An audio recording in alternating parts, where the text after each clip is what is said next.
Hey guys, Ahmed here, and I need you to put down whatever app you were about to open for just a few minutes, because what I'm about to show you is genuinely one of the spookiest thing I have demoed on this channel.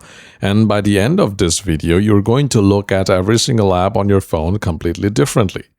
I've spent years trying to explain what your apps can quietly see about you, and honestly, telling you is never as powerful as showing you. So today I found a free app that does exactly that, and I promise you this is not a clickbait. This is real and it's happening on your phone right now, whether you realize it or not. The app is called Loopy. It's completely free. You can grab it straight from the App Store, and I'll drop the link down in the description. It comes from a group of security researchers called MISC. And these are people who have done serious, credible work in this space. So this isn't some random sketchy developer trying to scare you for views. When you open it up, it walks you through the concept of fingerprinting, which is basically this idea that every unique little detail about your device, and there are a lot of them, can be stitched together to quietly follow you across different apps without you ever noticing. So I hit next, and almost instantly it tells me my region is India. It knows my languages. It knows when my phone was set up. It even tells me I have copied or cut something over hundreds of times since I set up this phone. And here's the part that should genuinely unsettle you.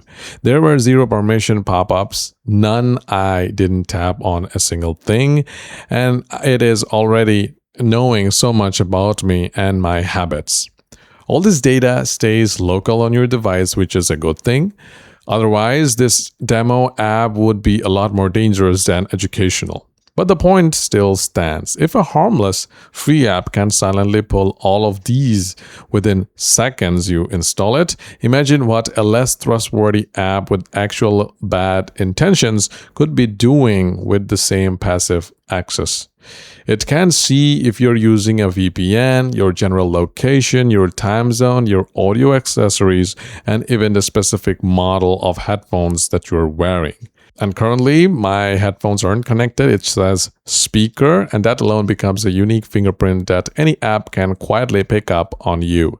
It can even see your device moving in real time without asking for permissions at all. If I go to motion sensors right here, and when I physically tilt my phone, you can see or watch these numbers shift instantly on the screen. Now, here's where it gets more interesting, because a lot of apps do ask for permission, and let's be honest, most of us just tap allow without thinking twice. Location, camera, storage, calendar, contacts, Apple Music, history, all of it. And when you actually grant that access, apps like Facebook can track your location aggressively, then cross-reference that with other apps that you're logged into like WhatsApp or Instagram, building a much deeper profile than you have ever expect from a single or a simple location permission. But my absolute favorite feature in this entire app is buried in advanced section, and it's called the installed apps probe. This is genuinely clever and a little terrifying. Apps have the ability to register specific links that automatically open inside them, which is why clicking a verification email sometimes jumps into an app instead of your browser. Loopy weaponizes that exact same system to detect which apps are sitting on your phone, even though Apple's sandboxing is supposed to prevent apps from seeing each other entirely. I tested this on my other device of mine, and it correctly detected that I used Telegram and Gmail, right as you can see here. Even wilder, if you have something like Tesla app installed, it can straight up tell you that you own or probably own a Tesla, which is something very, very terrifying. Small details like this suddenly becomes incredibly revealing about your real life. So what do you actually do with this information? Because I'll be honest with you, the fix isn't perfect, but it is absolutely actionable. Step 1, go to your privacy and security inside your settings right here and actually review every single permission you have granted. Don't just glance at it, actually ask yourself if that app truly needs your microphone or location to function.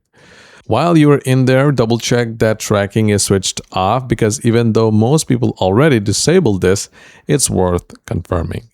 Step 2 is setting up a DNS blocking, and this is honestly underrated. Apps you have installed will always be able to collect data while you are using them directly. That's called first-party tracking, and there's no way around it.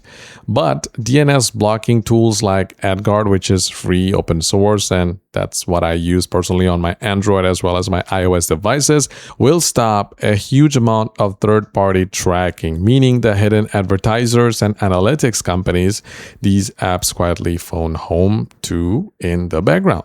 If you already use a VPN, check whether it has a built-in tracker blocker, just like Proton VPN. It has a feature called NetShield that handles a lot of this automatically, so that might already be covered for you. But here's the real elephant in the room. The biggest lever you actually have is simply being more intentional about what you install in the first place. Go through your phone right now and delete anything you haven't opened in the last 90 days. That one habit alone will meaningfully shrink your exposure, and for the apps you do still need, consider using their web version instead of the native app whenever possible. Something like Starbucks or Duolingo, they can be directly linked or directly added to your home screen through your browser, and it behaves almost exactly like a real app, except it's sandboxed inside the browser, which means it simply cannot find fingerprint about your device anywhere near this level. Apple has even added native notification support for these web apps now, so the gap between them and the real apps keeps shrinking every year. Just remember, this only reduces the device level exposure.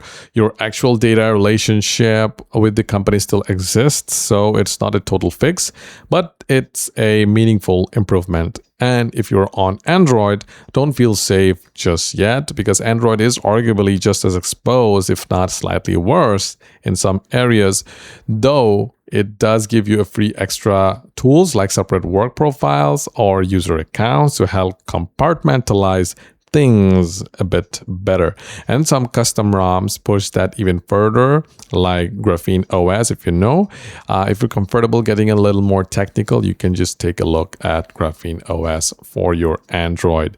Now, this requires you to become a full-blown privacy nerd overnight. Small, consistent habits compound over time, reviewing permissions every few months, keeping your app list lean, and defaulting to web apps whenever you can, and you will end up in a completely different, far safer position than the average phone users that we have all around us.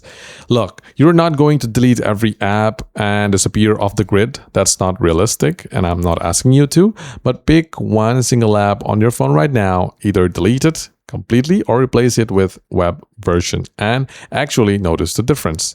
This is exactly the kind of demo you show a friend or a family member who insists privacy doesn't matter anymore, because once they see it happening in real time with zero permissions granted, it completely changes the conversation. If today's video freaked you out a little, you should absolutely go back and check out my last one, where I broke down how your voice can now be cloned in seconds using nothing but a few seconds of audio pulled from your own social media, and exactly what you need to do right now to protect yourself and your family from that kind of scam.